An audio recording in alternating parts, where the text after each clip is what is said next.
So it's another week, another inbox video. I unfortunately did not have time to record new gameplay footage, so I'll have another video of me getting destroyed by some professional Halo Combat Evolved players. But I got some pretty good questions this week from the community, and thank you all for replying to it, and thanks for asking the questions, so we'll jump right into it. My question is, will I be okay in the end? It's a scary question for me to ask because I know nothing is ever truly certain, but is it wrong to ask if I'm going to be okay? I always felt like there is something humiliating in asking for some kind of reassurance. Context: about 2 months ago, I started a process of buying a home, currently moving out, and am now looking for a new job because my current full-time one is stressful. I am not safe in my current job, even though it allowed me to buy a home, but I could work a job that pays slightly higher than minimum wage. I know how to be responsible and disciplined too. So first off, congratulations on buying a house. That's really awesome. I would not be too worried about a job, especially if you said that you can work a job that pays slightly higher than minimum wage and you're responsible and disciplined with your money. I would not be worried about that. Nowadays, unless your job is offering you a pension, majority of people jump ship on jobs like every 3 to 5 years. They switch to either get higher pay, better benefits. It's just what it is. So if you can work off something that pays slightly higher than minimum wage, you already bought a house, you're in the good. You're good with that. So congratulations on that. But the other thing, will it be okay in the end? No, it's not wrong to ask that. I think every person in the world wants reassurance at some point in their life. They call someone, tell them what's going on with their life, and they want a second opinion of, you might think it's going to be okay, but what does someone else think? So that's not wrong at all. There's nothing humiliating about asking that. I ask that from time to time. I'll call people I trust and tell them what's going on and saying hey man, is the situation as dire as I think it is?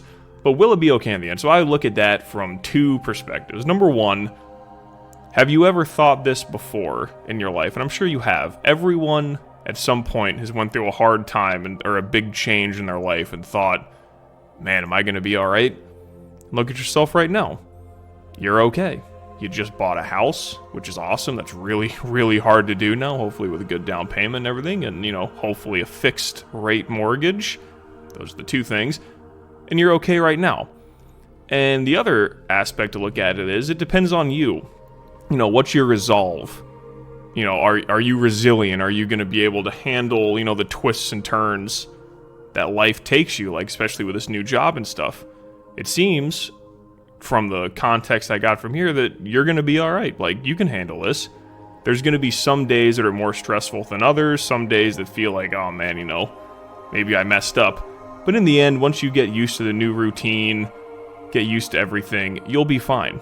Just be a resilient person, be strong, be ready to battle the ups and downs this new path has, and in the end, it's going to be all good. So yeah, it's going to be okay. In most situations, it does end up working out for the best. YR77929 asks, what's the most spontaneous activity you've done so far in your life, and would you do it again?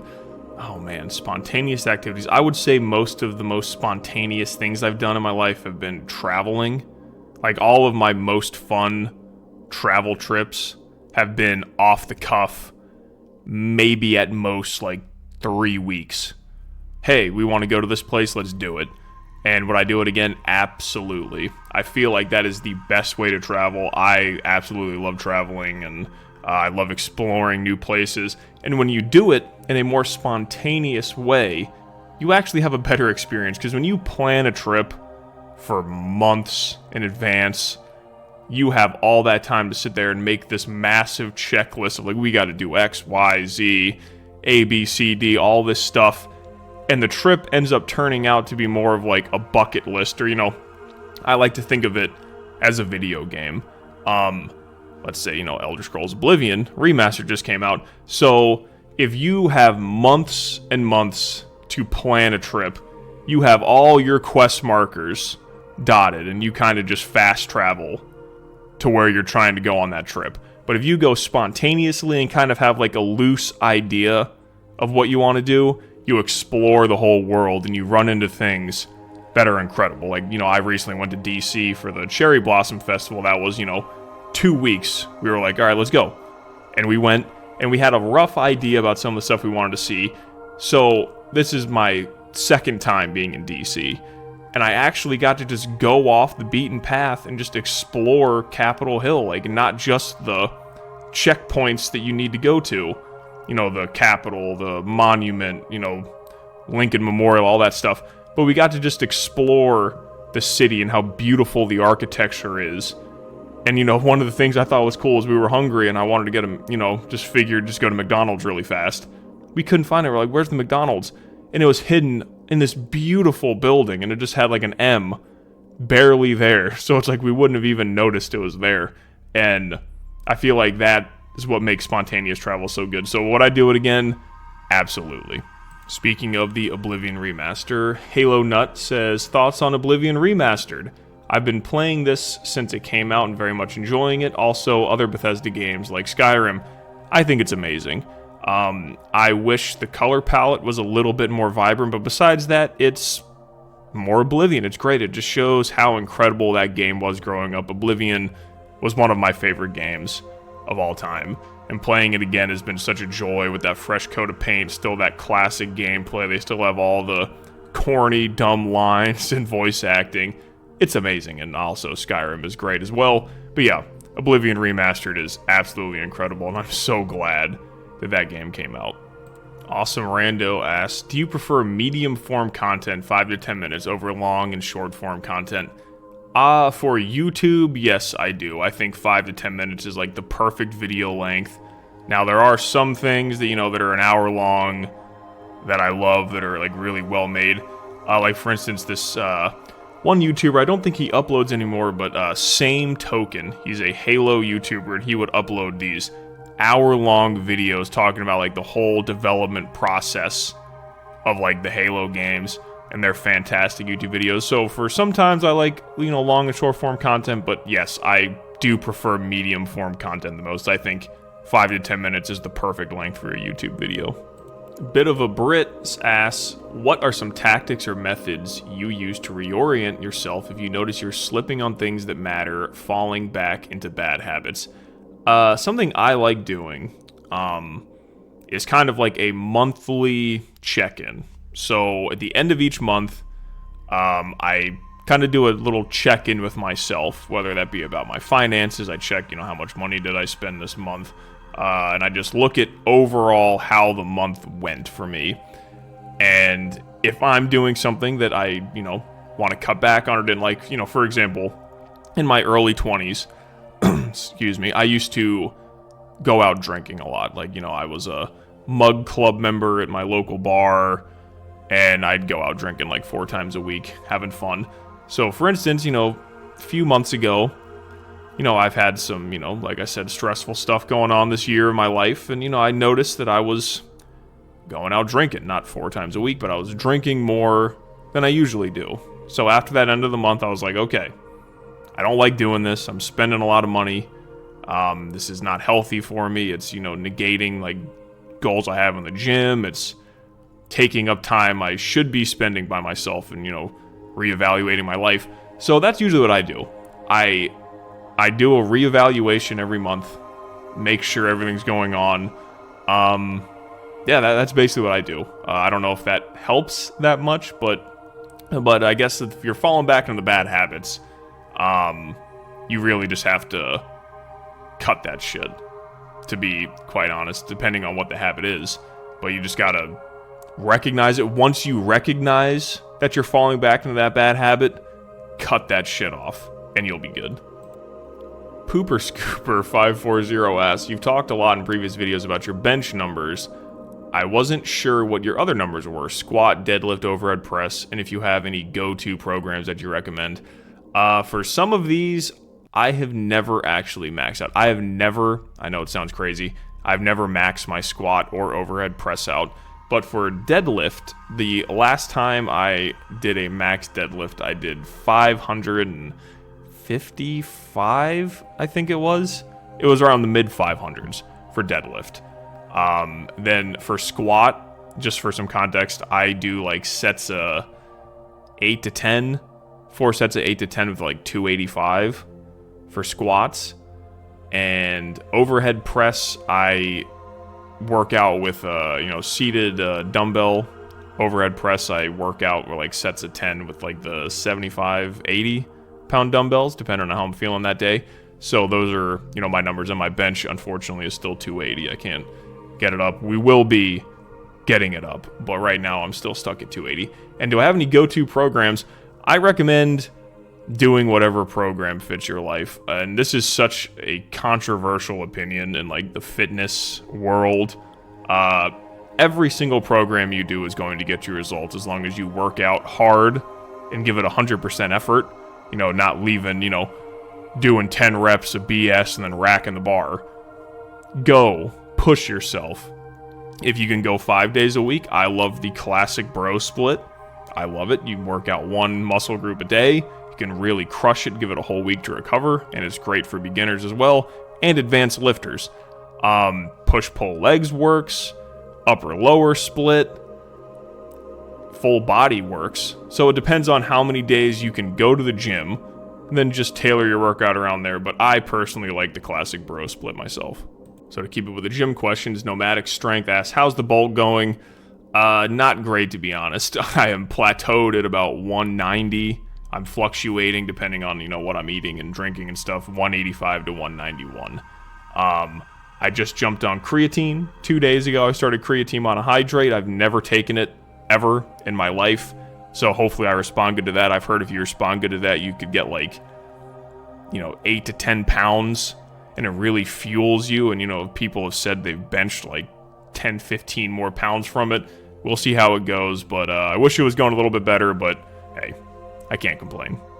Ryan Evans asks, what are your thoughts on a Halo game from the perspective of a rebellion against the UNSC? Instead of seeing Spartans as heroes, you see them as oppressive and unfair opponents.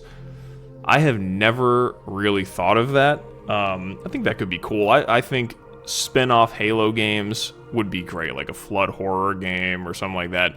That could be cool. I guess sort of in the same vein, a game I'd always love to have is a game solely from the Covenant's perspective where you're actually fighting the UNSC and Spartans. They let you play as Arbiter in Halo 2, but you were fighting heretics and brutes and all that stuff. You weren't actually fighting the humans. I would love a game like that. But yeah, that's a pretty cool idea for that. That would be fun to see. Renz Zeros asks, 1, what's your views on ways to become less bitter and maintain a strong resolve when you're surrounded by people who don't want to see you succeed? I'm assuming that's what you meant. And 2, have you ever struggled with forgiving someone close to you who stabbed you in the back and abandoned you? If so, have you ever learned to forgive? And if you have, what tips do you have for learning to forgive? Number 1, what's my views to become less bitter? With people are only that way because they are not happy with their own life. And if you are down in the weeds with them, it makes them feel a little bit better about themselves. It's like, well, I'm not the only one struggling. We all are. Block it out. Just focus on you. And honestly, I know it sounds bad, but if it's like a friend or something like that, and they are really trying to, get you to not succeed and pulling you down, sometimes, unless it's like some lifelong friend or something like that, sometimes it's best to just cut ties. I know that sounds brutal, but if there's someone that's really like that jealous of your life and doesn't want you to succeed, they're not really a true friend. So sometimes that's the best way to do it. But honestly, just block it out and focus on you. You know what your goal is, and just remember that these people don't want you to succeed because they themselves are not succeeding and they're going to feel like they're being left behind. And also think about, if you do succeed, you might be able to help motivate them to do the same for themselves. So think of it as not only for yourself, but think of it as showing them, hey, we can do this. Even though you thought we couldn't, we can. So, you can step your game up too, and I'd love to help you with that. And 2, if I ever struggle to forgive someone for stabbing me in the back, absolutely. I've had friends stab me in the back. I've had family members stab me in the back. But how do I learn to forgive? Time kind of heals everything, depending on how big of an issue it is. There are some things, this has never happened to me, but there are some things that if someone did to me, family or friends, I would not forgive them.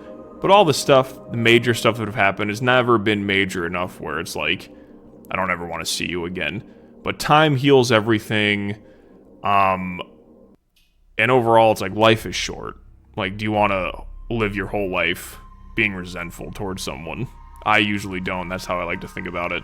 It's always better to just do what you can, forgive them, reach out, put the ball in their court, and then that way you don't have to have any of those regretful feelings of, man, I wish I reached out, I wish I did that.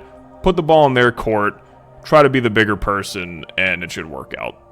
Woods Gump asked, question, have you played Half-Life or any Valve games? If so, what is your favorite Valve game? I have played all the Half-Lifes, but they're great games, fantastic. What's my favorite Valve game? My favorite Valve game is Portal 2. By far, that is such an incredible game. Wish they'd make another one. That would be great. Or, finish Half-Life off. That would be great, too. Lava Fries asks, this is a long one. 1, do you think there is still hope for Halo in the future? Are you going to continue streaming more often? And if so, would you potentially consider streaming on Twitch? 3, Discord server when? I can make one if you need me to. And have a great rest of your day. Love your videos, man. Do I think there's still hope for Halo in the future? Yes, I do think the brand can still recover. It's still popular. I just think they have to make a good game. That's the biggest problem, is you have to make a great, complete game. Do I think it's ever going to get up to, like, the highs of Halo 3 again? Probably not, but there is still hope for Halo, I think. Am I going to continue streaming? Yes, I would like to. I'm probably never going to do Twitch. I don't really like Twitch that much, to be honest. I'm just probably going to stick to YouTube if I do, because that's where everyone that watches the videos are. There's probably some people that don't watch Twitch. And a Discord server, I am not 100% sure, because I've heard just horror stories about managing Discord servers and, random people getting in and spamming all this stuff. So I'm not sure on that, but who knows. The Cobra asks, what are your thoughts on games that you immerse yourself in? Do you think they are good, they provide a space without worry? Are they bad because you're distracted from problems you may have? Do you have mixed opinions on them? A few of my personal examples include Stalker series, Into the Radius, and Red Dead Redemption 2. I think they're fine. That's one of the beauties of video games, is they can take your mind off of stressful things that are going on and, kind of just, you can sit back, relax, and enjoy yourself. I've had, Halo's done that for me. Oblivion's done that for me. There's tons of games that have taken my mind off things. But, like you said, it depends on how far you're taking it. If it's good to, just get your mind off something for a few hours, that's fine. But if you're, like, actually avoiding real-life problems you have and using the game as a crutch, and you're, like, addicted to the game and not handling things that you need to in your actual life, then that's a problem, I've seen the people that get addicted to, like, World of Warcraft and all that stuff. That's an issue. A brief, space to, escape real-life problems, that's totally fine. That's good to get a mental reset. But if you're, like, distracting yourself for, on purpose and not solving what's actually going on in your real life, then that's an issue. So, thank you for all the questions. They were all great. Hopefully my answers were sufficient for all of you. Usually try my best for them.